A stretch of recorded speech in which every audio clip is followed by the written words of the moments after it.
following program presents theories about an historical event that is shrouded in mystery.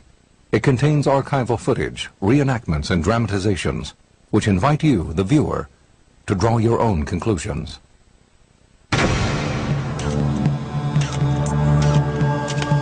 For nearly 20 years, UFO researchers and the government have disputed the authenticity of these documents. To some, they are proof of a UFO cover-up. To others, elaborate forgeries. If the press went after this story, we'd have a cosmic Watergate. Is this conclusive evidence that an alien spacecraft crashed near Roswell, New Mexico in 1947, and that the U.S. government covered it up? The Roswell case is just one of many instances in which the U.S. military baked it, the press served it, and the public ate it. These documents, if they exist, are hugely important. If they exist and are authentic, this proves everything. These papers suggest that the Roswell cover-up was hatched by the military and perpetuated by an elite government committee. This group, codenamed Majestic 12, or MJ-12, answered to no one but the President of the United States. The government claims these documents are fakes and that MJ-12 never existed. The MJ-12 documents, they don't really prove anything. Almost everybody who's seen it says, you know, this is garbage. The evidence that I see tells me of the probability of an MJ-12 type of organization that very likely does exist. In all likelihood, it exists beyond the strict laws of the United States. Just how far would our government go to deceive the public about the Roswell incident? Did the intelligence services of the United States find things and keep them hidden? There was a cover-up. We're not going to deny that.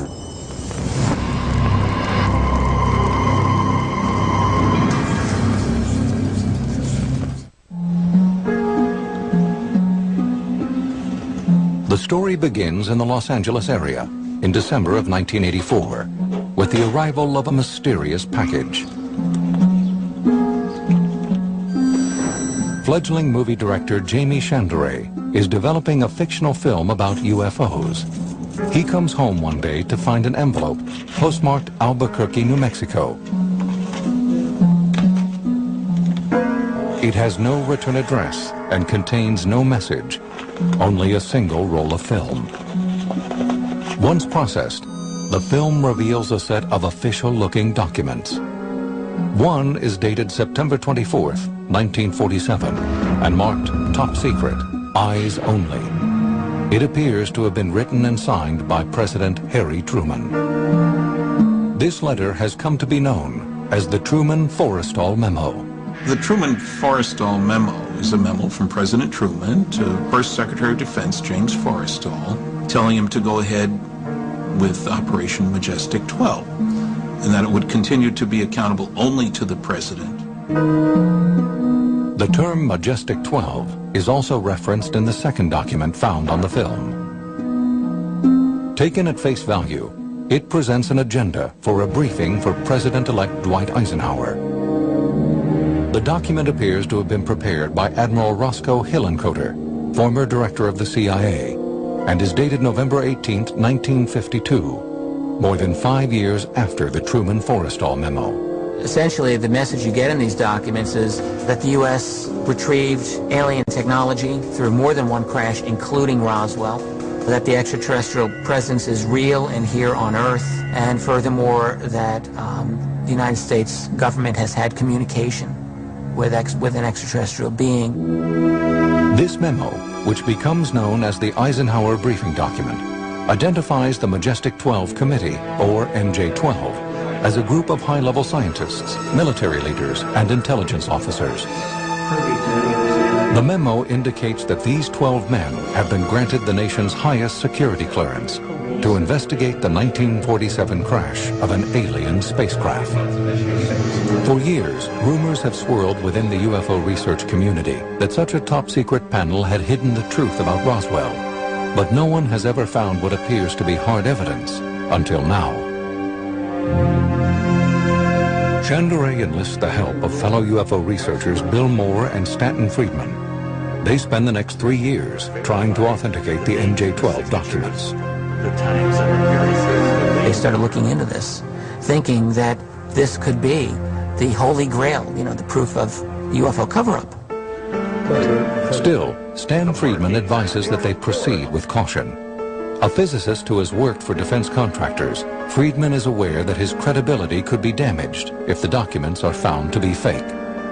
That's all we need is, some hoaxer thinking he's going to get one up on us and say, gotcha, kind of thing. Slowly, Friedman pieces together a history of the Majestic 12 from the information contained in the Eisenhower briefing document and the Truman-Forrestal memo. It took me years to verify some of the things in the document, dates, obscure things. But it's the trivia that matters. Because your first thought is, okay, somebody on the outside made up these documents. How did the person who made the documents know not to do this, to do this? Friedman will come to believe that the documents are evidence of a conspiracy that originated at the highest levels of the U.S. government.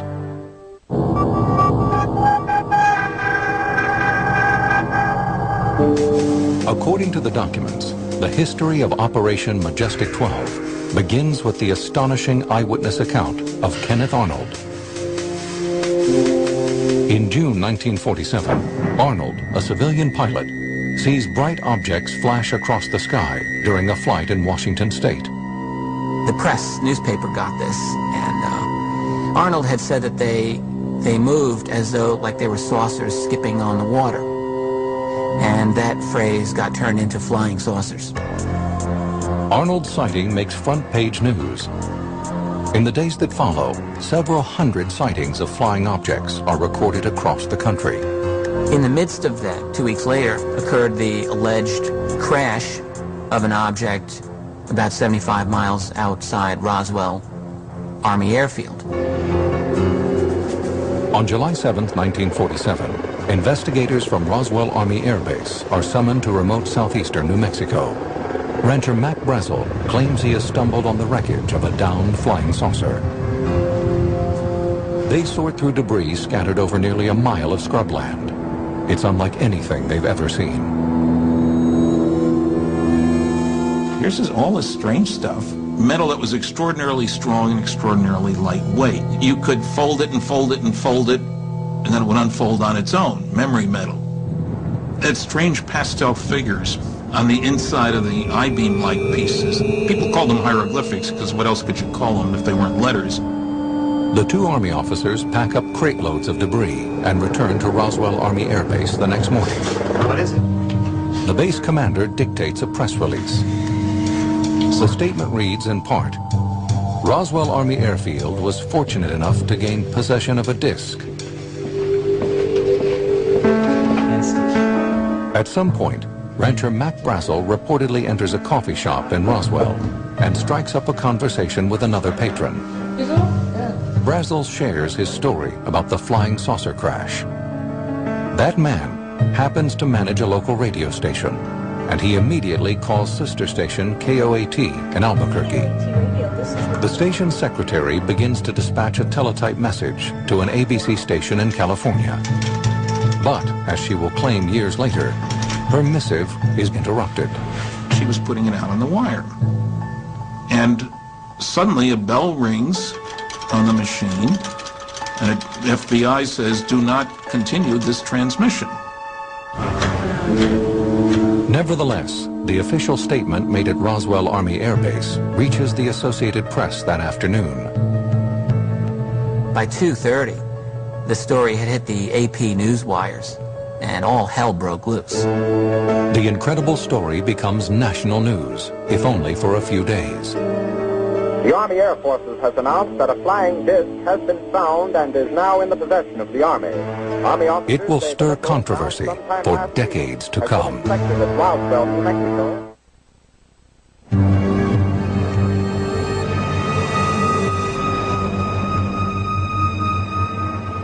According to mysterious papers known as the MJ-12 documents, on July 7, 1947, an operation to recover wreckage and bodies from a crashed alien spacecraft is launched outside Roswell, New Mexico.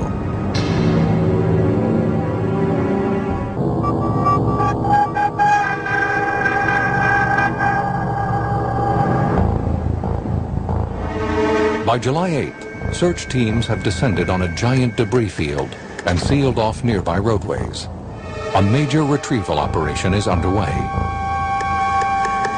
There have been claims, though, that there were these bodies that were found. This is one of the statements made in the MJ-12 documents that are so controversial. According to the Eisenhower briefing document, 4 dead and badly decomposed aliens are also recovered and removed for study. The Roswell Army Air Base commander instructs Major Jesse Marcel to transport the debris to Wright Field in Ohio. First, however, the plane makes a scheduled stop at Fort Worth Army Airfield in Texas, under the command of Brigadier General Roger Ramey. UFO researcher Stanton Friedman alleges that 2-star General Clements McMullen phones Ramey's assistant from Washington and issues 3 orders. Get the press off our back, I don't care how you do it. Send some of that wreckage up here with one of your Colonel Couriers today. And the third was, I don't want you ever to talk about it again. So Marcel arrived in Fort Worth with this stuff, showed it to Ramey. According to Marcel, the 2 men walked out of the main room. When they came back in, there was different material there. Torn up weather balloon, totally identifiable, conventional stuff. And it was that material with which Marcel was photographed with in that famous picture where he's holding this wreckage and basically made to look like an idiot. Ramey told the press, sorry, it was just a radar reflector weather balloon combination. You know, which is an insult to anybody's intelligence. The notion that people at Roswell didn't know about weather balloons is pretty darn silly. They were used all the time. Ramey also tells reporters that the second leg of this flight, carrying these materials to Wright Field in Ohio, has been canceled. UFO researchers believe that is a lie. We have an FBI memo, however, that confirms material was taken to Wright Field for study, for analysis. According to Stanton Friedman, the presumed cargo on this flight consists of some flying saucer wreckage from the crash site. No documentation has been found identifying specifically what was airlifted to Wright Field. What is known is that the press reports the Army's weather balloon cover story. And by the middle of July of 1947, press coverage of flying saucers in general just fell off a shelf. Rancher Mac Brazel had supposedly seen the wreckage of a spacecraft. According to his son, Brazel is detained for several days by military police. His son alleges that Army officials pressure the rancher until he finally swears to secrecy. Brazel will refuse to publicly discuss what he saw near Roswell for the rest of his life. If the Majestic 12 documents are to be believed, the cover-up was a success. But UFO researchers claim the government still needed to contain speculation that something extraordinary happened near Roswell, that aliens had pierced some of the nation's most sensitive airspace. They believe President Harry Truman authorizes a strategy to quell any remaining suspicions. Let's face it, if the United States government recovered crashed flying saucers in New Mexico, you would want to cover it all up. The Majestic 12 documents indicate that on September 24th, 1947, President Truman signed an executive order initiating the covert operation. But there is no record of any MJ-12 meeting, only those documents that surface in 1984. One, the so-called Truman-Forrestal memo, suggests that Truman authorized the top-secret project. Allegedly, the 12 members took responsibility for a cover-up begun by the Army. Then there's the so-called Eisenhower briefing document, which indicates that the members of MJ-12 were tasked with investigating and exploiting the alien technology recovered from the crash site near Roswell. Exactly, UFO researchers say, the approach officials might be expected to take. The government, first of all, would want to know, are these guys hostile? Secondly, they wanted to know, how do these things work? If you got wreckage, you want to figure out, what can I learn from this? What do you think one would do if you had access suddenly to something as exotic as alien technology? You would establish a super secret group of individuals with the right types of scientific and security clearances, and you would say, I assume, figure this out. Friedman contends that President Truman and the MJ-12 members were aware of the gravity of the situation. The Roswell crash meant that control over some of the most sensitive airspace in the U.S. had been compromised. Some of the most classified places in the United States, which are in New Mexico, White Sands Missile Range, the 509th in Roswell was the most elite military group in the world. They dropped atomic bombs on Hiroshima and Nagasaki. At the dawn of the Cold War era, the stakes for national security had never been higher. The motivation for keeping this all secret in 1947, we just won the Second World War. The Russians were just getting excited about espionage. Robert Wood, a former aeronautics engineer, and his son Ryan are UFO researchers who learn of the MJ-12 documents from Stanton Friedman. They stress that in 1947, it was paramount that the government keep the Roswell incident under wraps. It's something that I don't think people wanted to distract the public about. It would highlight the fact that we can't control our airspace at all. Both Friedman and the Woods hope to uncover new material to authenticate the MJ-12 documents, but they don't even have the originals, only photographs of them. So, independently, they look for credible secondary sources that will prove the documents are real. Friedman begins with the list of supposed members of MJ-12. One of the first things we did, of course, was check on the list of 12, dates of birth, dates of death. Jerome Hunsaker, who was the last survivor, died in September 1984, just a couple months before we got the documents. Friedman believes the documents' release may have been timed to coincide with Hunsaker's death. The supposed members of this elite panel were 12 of the most trusted and brilliant men from the military, scientific, and intelligence communities. Friedman believes that Truman and his close advisors selected them, and the 12 men had the highest security clearance. It is an impressive group.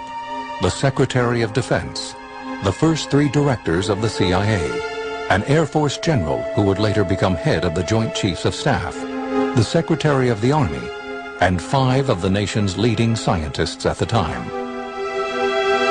One characteristic was clear. They all had worked on very high security stuff. Friedman is immediately intrigued by one name that appears on the list. Here's Donald Howard Menzel, who'd written 3 anti-UFO books. Explained away every sighting, and yet he was supposedly on the inside.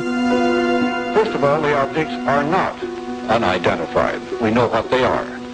Second, in many cases, in most cases, they're not flying. And finally, in many cases, they are not even material objects. Dr. Donald Menzel, a Harvard astronomy professor who died in 1976, had earned a reputation as a determined debunker of UFOs. And yet, if the documents are correct, he also served on a top-secret committee charged with covering up evidence of extraterrestrial crafts. Curious to learn more, Friedman obtains permission to examine the Harvard archives. I went up there and was totally shocked at what I found. He discovers that Menzel was more than just an academic. The astronomer consulted with the National Security Agency, known to be a super-secret intelligence organization. As proof, Friedman produces this letter from the Harvard archives that Menzel wrote to Senator John Kennedy in 1960, noting his long relationship with the NSA. Donald Menzel lived a double life. No one knew this at the time that the documents came out. If the government did have proof that UFOs existed, Friedman says, someone with these credentials would be in on the secret. But others scoff at the notion that Menzel's work for the government included covering up the existence of UFOs. In an email to the History Channel, his daughter says the contention that her father was involved in the, quote, fictitious program called MJ-12 is patently ludicrous. Friedman is used to such criticism. He acknowledges that he has not found any direct evidence linking Menzel to Operation Majestic 12. We're dealing with a top secret project. There was nothing in the Menzel papers at Harvard that was still classified. And one wouldn't expect a guy who spent more than 30 years of his life working on very highly classified materials to leave anything around about that. Despite the lack of direct evidence, UFO researchers believe Menzel's government work is a tantalizing clue. It won't be the last one they uncover. All right, take a look at these signatures. He signs in the same place. By 1985, as UFO researchers delve more deeply into declassified government records, Stanton Friedman believes they found even more convincing evidence that the Majestic 12 documents are real. The only other possibility, he claims, is that he and other researchers are the victims of an elaborate hoax.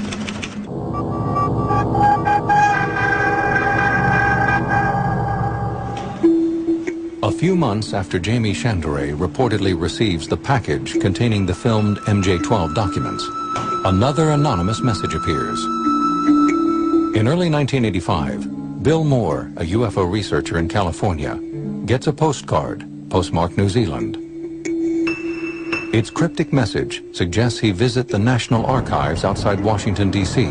and look up Box 189. And it was clear somebody wanted us to go to Washington. You don't ignore instructions like that. For Chandray, Moore, and Friedman, it's a promising lead. They've already spent years reading declassified material and are skilled at navigating the National Archives. So Chandray and Moore go to Washington and examine Box 189. They find a document that to them supports the existence of the MJ-12. They found the Cutler-Twining memo. Folded over between two folders, it obviously didn't belong there. They called me that night and read it to me. And it immediately rang a bell with me. The note appears to have been written in July 1954 by Robert Cutler, Special Assistant for National Security Affairs, to President Eisenhower. The formerly classified document announces an upcoming Majestic 12 briefing. It is addressed to General Nathan Twining, one of the supposed members of the Majestic 12. The Cutler-Twining memo is particularly important because it's an original document. Friedman believes the memo was planted in the archives by an insider, someone who wanted the information leaked. I asked the people at the archives what the history of that box was. I'm told that that box, 189, was first handled in late September 1984, 2 weeks after the death of Jerome Hunsaker, the last survivor. Coincidence, of course. Through 1986, Friedman continues to search for hard evidence that will substantiate the MJ-12 documents. What he finds is only circumstantial, but combined, it makes what he believes is a convincing case for their authenticity. First, the documents say that Defense Secretary James Forrestal and nuclear scientist Vannevar Bush were members of this top-secret committee. The Truman-Forrestal memo, supposedly signed on September 24, 1947, comports with official records of a meeting between President Harry Truman, James Forrestal, and Vannevar Bush on that day. This is the only date in reality that Harry Truman met within a 6-month period of time with Vannevar Bush. Vannevar Bush met with James Forrestal on September 24, 1947. A second detail is found in the Eisenhower briefing document. It's also interesting that the date of the Eisenhower briefing document, that is November 18, 1952. It just so happens that President-elect Dwight Eisenhower on that day did receive a 45-minute long briefing during which General Nathan Twining, another alleged MJ-12 member, was present. A third detail, The briefing document states that on July 7, 1947, a secret operation was launched to recover wreckage near Roswell for scientific study. Friedman contends that flight logs he has obtained show on that same date, General Nathan Twining boarded a plane from Wright Field in Ohio to Alamogordo Army Airfield, New Mexico, about 115 miles from Roswell. He was already there on the 7th, and that's the date where the document says work began.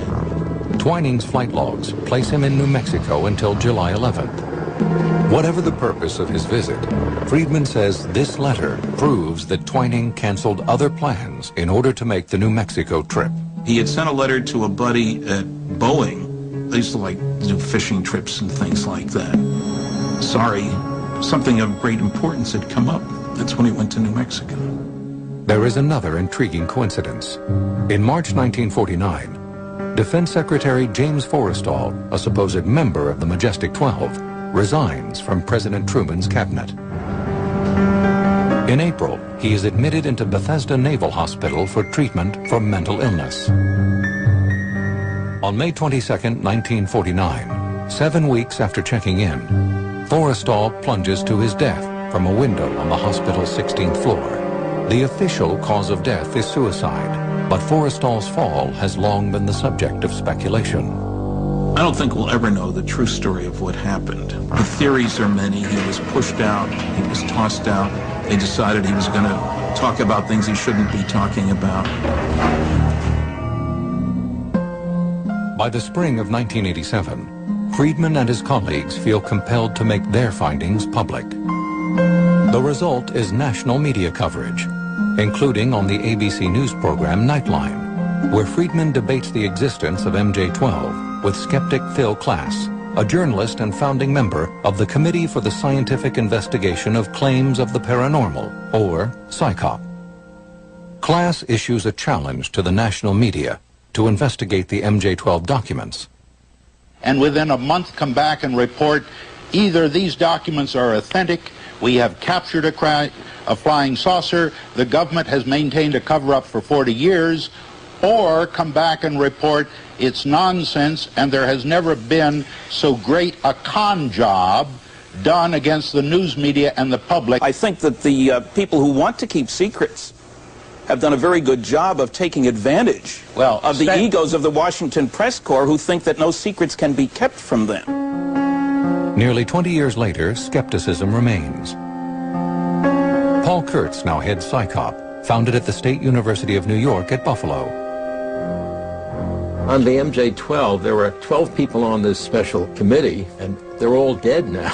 If after the fact you're going to create a commission or committee out of fiction, then it's convenient to put dead people on it, so you cannot question them.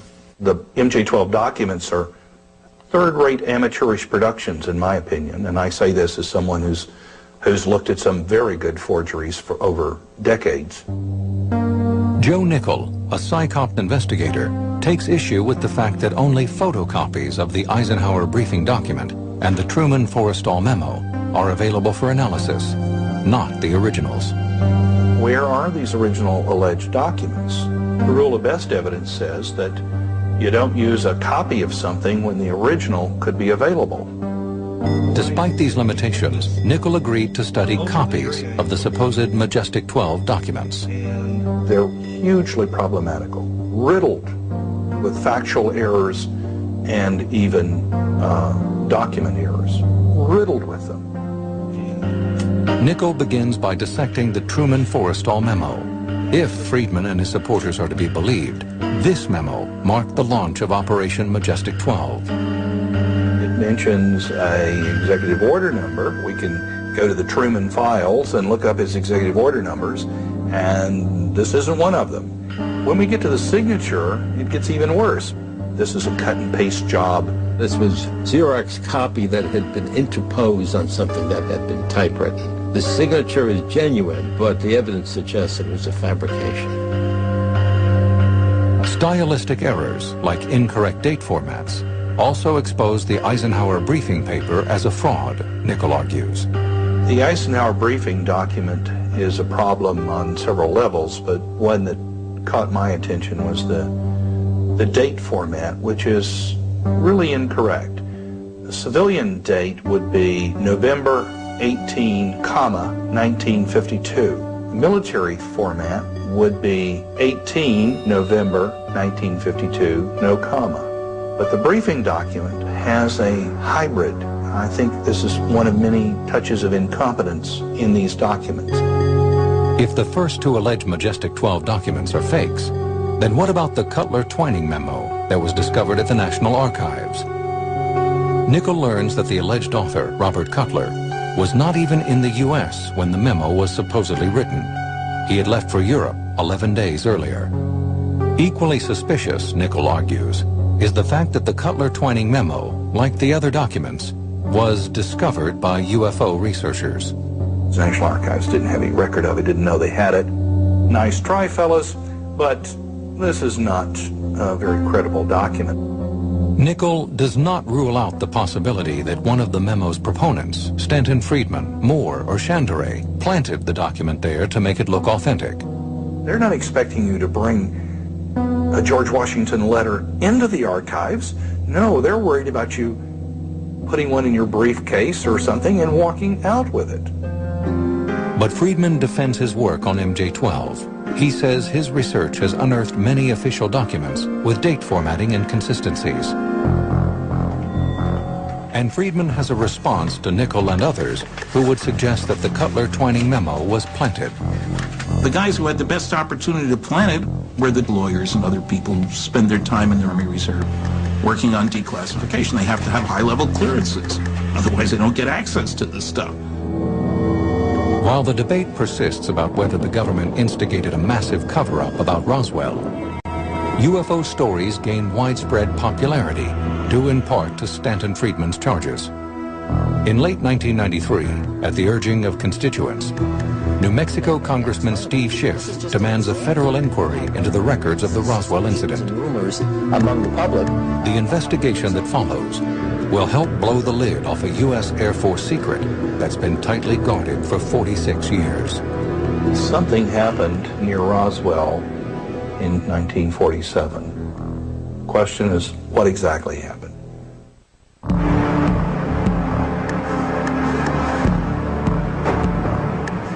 March 1994. In Washington, D.C., a congressional inquiry explores government records of a crash near Roswell, New Mexico in 1947. Some UFO researchers hope that the inquiry will unearth evidence of a cover-up of a crash of an alien spacecraft. A cover-up which they believe is spearheaded by a secret government council called the MJ-12. The General Accounting Office, the investigative arm of Congress, handles the fact-finding mission. It audits the FBI, CIA, Air Force, and other agencies for records of the so-called Roswell incident. The pro-Roswell people, if you will, have for years said it was the Air Force that had, quote, covered this whole incident up. Colonel Richard Weaver oversees the Air Force's role in the investigation. Military records, according to Weaver, contain nothing to suggest that an alien spacecraft crashed near Roswell. There just wasn't a recognition that this was anything extraterrestrial. The Air Force's focus was really on, are these really Russian type of flying objects? If that was the case, they were flying with impunity over our skies.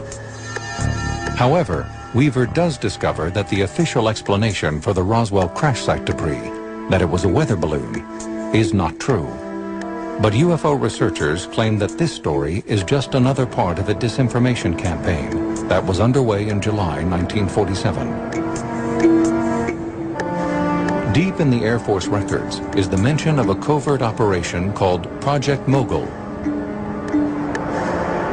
Launched in 1946, at the onset of the Cold War, Mogul experimented with spy balloons that could monitor Soviet nuclear testing.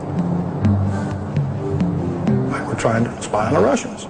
It was the only way that we had at that time in 1947 because there were no satellites. There were no possibilities of overflights in that area. There were no human resources on the ground that we could get that information from. So it was an attempt to gather information through kind of a novel method. In fact, Weaver learns that a Project Mogul spy balloon went missing near Roswell in early July, just days before rancher Matt Brazel stumbled upon the alleged alien crash site. Yes, there was a cover-up. It was not of a spacecraft from outer space, and it was not of little green people. It was of the technology that we had developed in the Cold War to detect nuclear energy. Weaver compiles a report that includes his findings on Project Mogul. The Air Force releases it to the public in September 1994, adding that no Air Force documents reveal a cover-up or any evidence of alien bodies or extraterrestrial materials. However, the GAO, or General Accounting Office probe, is still in progress and has not yet published any of its own findings. The result? Critics charge that Weaver and the Air Force are still perpetuating a cover-up that began back in 1947. This was a preemptive strike against the GAO report. Someone in the Air Force decided that the best way to cut them off at the pass was to do their own report. Mark Rodiger is scientific director of the Center for UFO Studies, a group of scientists, academics, and investigators interested in promoting serious scientific interest in UFOs. He argues that Project Mogul is one more ploy to misinform the public about Roswell. There is no way that the amount of material in a Mogul balloon would fill up the area as described by the witnesses on the Roswell debris field. Now, right there, that's enough for me. Even though Rodiger doubts that the MJ-12 documents are authentic, he believes it is possible that aliens did crash near Roswell. And he disputes Weaver's assumption that anyone would mistake a crashed balloon for an alien spacecraft. People found Mogul balloons out there all the time. In fact, Mogul balloons often had written on them who to return it to. In July 1995, nearly a year after the release of Weaver's report, the General Accounting Office completes its inquiry into government records regarding Roswell. The GAO concludes, in part, that the year-long investigation has found two records from 1947 that acknowledge a crash. Both claim the object was a balloon. The report finds no other records of a crash near Roswell. UFO researchers may be disappointed, but not surprised. They didn't try to determine whether the Roswell event was real. They simply looked for existing records, and they basically could find almost nothing. Rodiger argues that the General Accounting Office lacks the muscle to make the FBI, CIA, or any other agency turn over top-secret files. What is indisputable is that the GAO inquiry does reveal one suspicious fact. Many records at the Roswell Army Airfield from 1947, permanent records that were supposed to be preserved, had been destroyed years before. Is this evidence of a government cover-up? What the General Accounting Office discovered, this is an amazing thing, was that all outgoing messages from Roswell Army Airfield from early 1946 to the end of 1949 were inexplicably missing. They were just gone.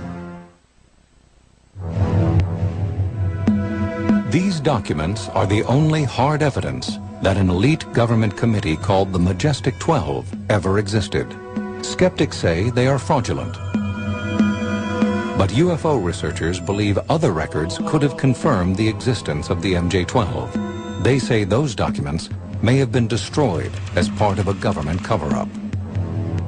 Jamie Chandray and William Moore, the original recipients of the documents, no longer comment publicly on the Majestic 12. But in an email to the History Channel, Moore said that if the documents are a hoax, he suspects it was perpetrated to discredit Roswell investigators. Fellow researchers agree. One of the key questions you have to ask yourself about these documents is, did somebody manufacture them? Are they all fake? And you have to say, well, why fake them? What's the motivation for faking them? Is it to fool the UFO community? Nobody cares about the UFO community. Is it to make fame and fortune? Nobody's made any fame and fortune out of it. The answer could be it's government disinformation of the most insidious kind to take us off the path of what could be the truth. In fact, UFO researchers' quest for the truth about Roswell and Operation Majestic 12 may be hopelessly compromised by the intense secrecy of the Cold War era. If you take yourself back to 1947, the Cold War was just beginning with the Soviets. It was a time when we had lots of secrets we were keeping, and more secrets were going to be kept as years went by. In December 1947, 5 months after the Roswell incident, the Air Force did establish a secret committee staffed by elite scientists and military officers. That operation eventually became known as Project Blue Book. Headquartered at Patterson Field in Ohio, its mission was to investigate all reported UFO sightings and determine if they posed a threat to national security. UFO reports could clog reporting channels for military communications and so forth. The Soviets could use it for deception operations. The government decided that UFO sightings had to be explained at all costs, and that UFO reports had to be debunked. But to some, Blue Book's very existence validated claims that alien spacecraft may have been credible. In 1969, after a 22-year tenure, Blue Book was terminated. Air Force officials deny that extraterrestrial aircraft were ever found.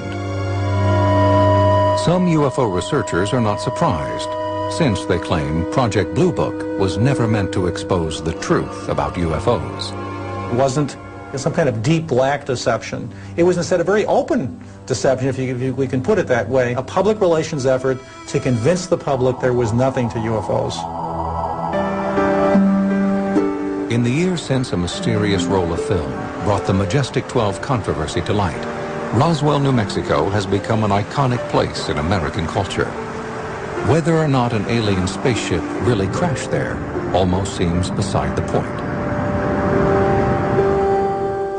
But the debate over the authenticity of the MJ-12 documents rages on. Do these papers open a Pandora's box of nefarious government secrets? Are they fakes that merely showcase the handiwork of a determined con artist? Or is there a third option, that the documents are part of an elaborate government-sponsored disinformation campaign designed to keep Americans in the dark about UFOs? Some people say, oh, that's a crude hoax. Well, if it's a hoax, it sure ain't crude. Those documents are quite sophisticated. I mean, there's a lot of information in those documents that when they came out in 1984 in the form of a canister film were not known or widely understood at the time. I've now been to 20 different document archives across the country. I get a real kick out of the people say, this document must be phony. I say it from their armchair instead of going to the archives and finding other documents with the same idiosyncrasies. But despite the efforts of some UFO researchers to have the MJ-12 documents taken seriously, Richard Dolan insists that the existence of MJ-12 doesn't necessarily hinge on their validity. You look at the MJ-12 documents, and to accept them blindly as real, I think is premature. On the other hand, I think that there is reason to consider them valid. I do. I would argue that however one perceives the authenticity of those documents, that it is entirely logical and likely that an MJ-12 type of group did indeed exist. Skeptics say that UFO researchers have engendered a debate based on spurious logic and flimsy evidence, and in doing so, they've behaved, at best, irresponsibly. I think the public should be outraged over MJ-12. It was not just fun and games, but it's caused a lot of people to distrust the American government. It's caused people to have suspicions about historical figures that are unjustified. In June 2004, New Mexico Governor Bill Richardson said that the official investigations have never adequately explained the crash near Roswell.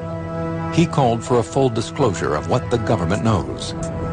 Will another inquiry reveal the MJ-12 documents to be proof of one of the greatest government cover-ups of all time?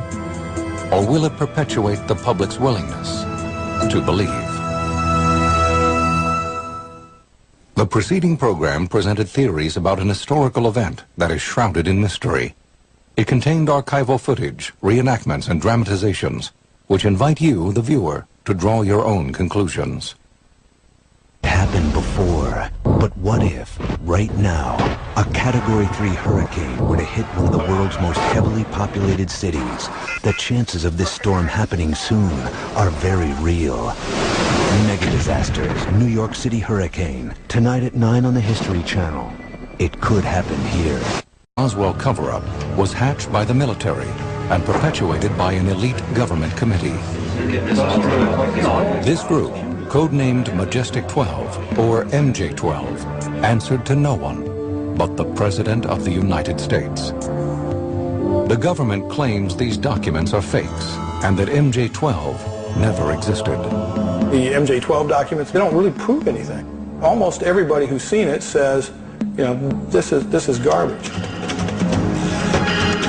The evidence that I see tells me of the probability of an MJ-12 type of organization that very likely does exist. In all likelihood, it exists beyond the strict laws of the United States. Just how far would our government go to deceive the public about the Roswell incident? Did the intelligence services of the United States find things and keep them hidden? There was a cover-up. We're not going to deny that.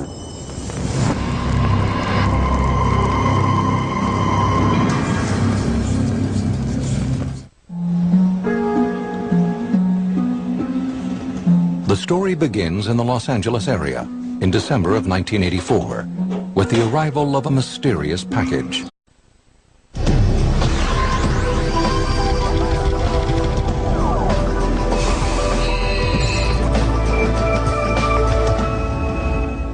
The following program presents theories about an historical event that is shrouded in mystery. It contains archival footage, reenactments, and dramatizations, which invite you, the viewer, to draw your own conclusions.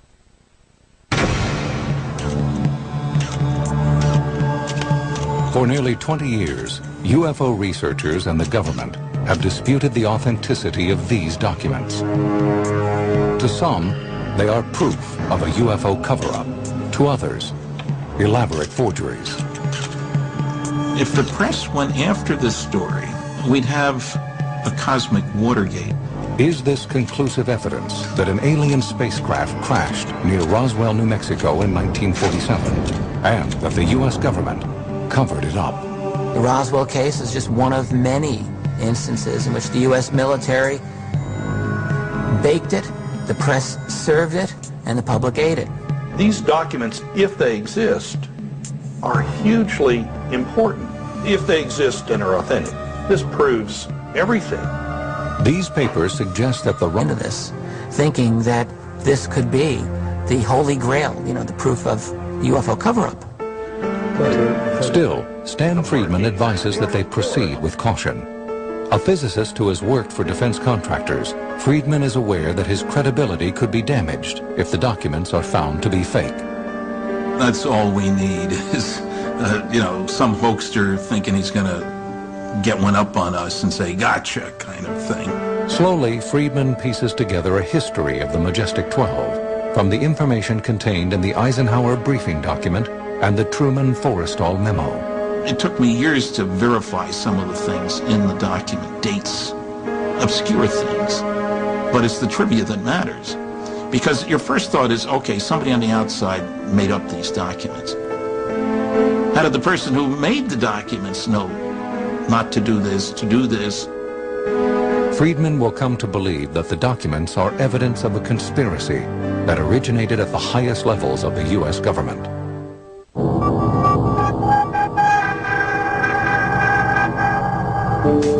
According to the documents, the history of Operation Majestic 12 begins with the astonishing eyewitness account of Kenneth Arnold.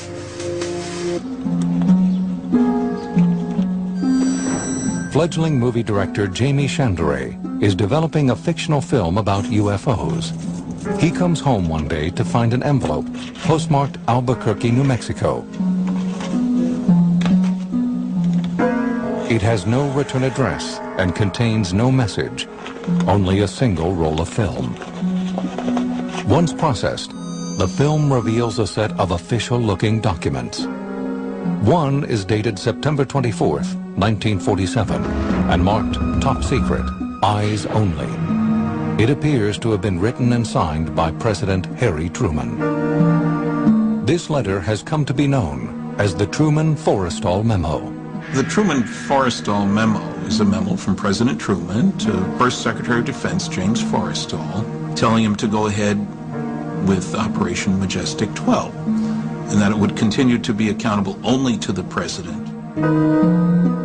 The term Majestic 12 is also referenced in the second document found on the film.